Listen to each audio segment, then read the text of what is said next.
সম্মানীয় দর্শক বন্ধুরা, সাকসেস পয়েন্ট বিলতোড়া ইউটিউব চ্যানেলে আপনাদের স্বাগত জানাই। কেন্দ্র এবং রাজ্য সরকারের 10টি প্রকল্পের টাকা আপনাদের অ্যাকাউন্টে জুন মাসে ঢুকতে চলেছে। কোন কোন প্রকল্পের কত টাকা বরাদ্দ হয়েছে সেই সংক্রান্ত গুরুত্বপূর্ণ আপডেট রয়েছে আপনাদের জন্য। এর পাশাপাশি আপনাদের জানিয়ে রাখি, দেশ এবং রাজ্য জুড়ে যে নির্বাচন চলছে 4 তারিখ সেই নির্বাচনের ফলাফল ঘোষণা হবে এবং তারপর আপনারা বিভিন্ন প্রকল্পের টাকা সরাসরি পেয়ে যাবেন। তাই সমগ্র আপডেটটি জানার জন্য ভিডিওটি স্কিপ না করে দেখুন এবং চ্যানেলে নতুন হয়ে থাকলে চ্যানেলটি সাবস্ক্রাইব করে নোটিফিকেশন অল করে রাখতে ভুলবেন না। জুন মাসে কেন্দ্র ও রাজ্য সরকারের কোন কোন 10টি প্রকল্পের টাকা আপনারা পেতে চলেছেন সম্পূর্ণভাবে দেখুন।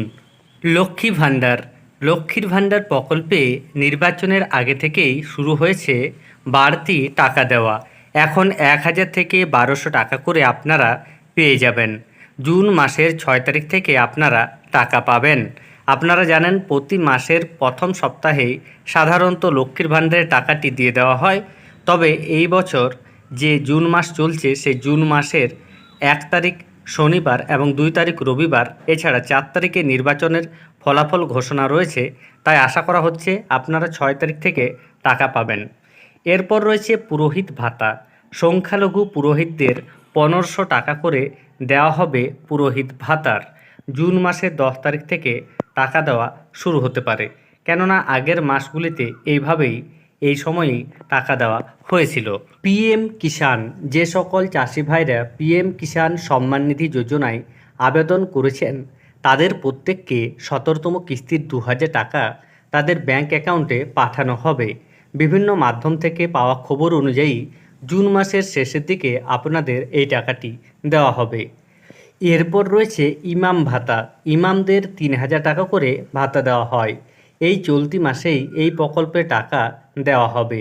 আগে ইমামদের 2500 টাকা করে প্রতি মাসে ভাতা দেওয়া হতো। বার্ধক্য ভাতা। তপশিলি বন্ধু প্রকল্পে এসসিদের 1000 টাকা দেওয়া হয়। বেশ কয়েক মাস আগে এই প্রকল্পের টাকা 20-21 তারিখ নাগাদ দেওয়া হচ্ছিল। তবে বিগত 2-3 মাস ধরে এই প্রকল্পে টাকা 6 থেকে 10 তারিখের মধ্যে দেওয়া হচ্ছে। অর্থাৎ আশা করা যায় আপনারা প্রথম সপ্তাহে না হলেও জুন মাসের দ্বিতীয় সপ্তাহে এই প্রকল্পের টাকা পেয়ে যাবেন। যুবশ্রী প্রকল্প। এই প্রকল্পে বেকার ছেলেমেয়েদের 1500 টাকা করে দেওয়া হয়।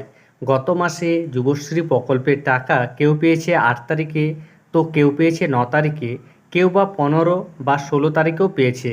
বেকার ভাতার এই 1500 টাকা আশা করা যাচ্ছে এই মাসের 10 থেকে 15 তারিখের মধ্যেই দিয়ে দেওয়া হতে পারে। এরপর রয়েছে জয় জোহার প্রকল্প। জয় জোহার প্রকল্পে এসটি সম্প্রদায়ের বার্ধক্য ভাতাস্বরূপ 1000 টাকা করে দেওয়া হয়। এই প্রকল্পের টাকা জুন মাসের 7 তারিখ থেকে 14 তারিখের মধ্যে দিয়ে দেওয়া হতে পারে। এছাড়া রয়েছে প্রতিবন্ধী ভাতা। এই প্রকল্পে প্রতিবন্ধী ভাই বোনদের মাসে 1000 টাকা করে দেওয়া হয়। জুন মাসে 15 তারিখের মধ্যে আপনার টাকা ব্যাংকে ঢুকে যেতে পারে। 9 নাম্বার রয়েছে লোকপ্রসার প্রকল্প। বর্তমানে শিল্পী কাজের সঙ্গে যে সমস্ত মানুষ যুক্ত আছেন এবং যারা এই প্রকল্পে আবেদন করেছেন তারা প্রত্যেকে 1000 টাকা করে ভাতা পাবেন। জানা যাচ্ছে জুন মাসের 16 তারিখের মধ্যে এই প্রকল্পের টাকা দিয়ে দেওয়া হতে পারে। আগের মাসগুলিতেও এইভাবে টাকা দেওয়া হয়েছে, সেই হিসেবে বলা হচ্ছে যে আপনারা 16 তারিখের মধ্যে টাকা পেয়ে যেতে পারেন। কৃষক বন্ধু প্রকল্প। কৃষক বন্ধু প্রকল্পে কৃষক ভাইদের খারিফ মরশুমে টাকাটি নির্বাচনের পর জুন মাসে দেওয়ার সম্ভাবনা রয়েছে। সরকারিভাবে যদিও এখনও পর্যন্ত কবে টাকা দেওয়া হবে জানানো হয়নি, তবে জুন মাসে আপনারা জমির পরিমাণ অনুযায়ী 2000 এবং 5000 টাকা করে পেয়ে যেতে পারেন। আজকে যে সকল প্রকল্পগুলির কথা বলা হলো সেই প্রকল্পগুলির বেশিরভাগের টাকা আপনারা 6 জুন বা তার পরবর্তী সময়ে পাবেন। আপনারা জানেন 1 জুন রয়েছে শনিবার, 2 জুন রবিবার এবং 4 জুন রয়েছে নির্বাচনের ফলাফল ঘোষণা। তাই সরকারি আধিকারিকরা ব্যস্ত থাকতে পারেন এবং সেই জন্য 6 তারিখ থেকে বিভিন্ন প্রকল্পের টাকা আপনারা পেয়ে যাবেন। ধন্যবাদ।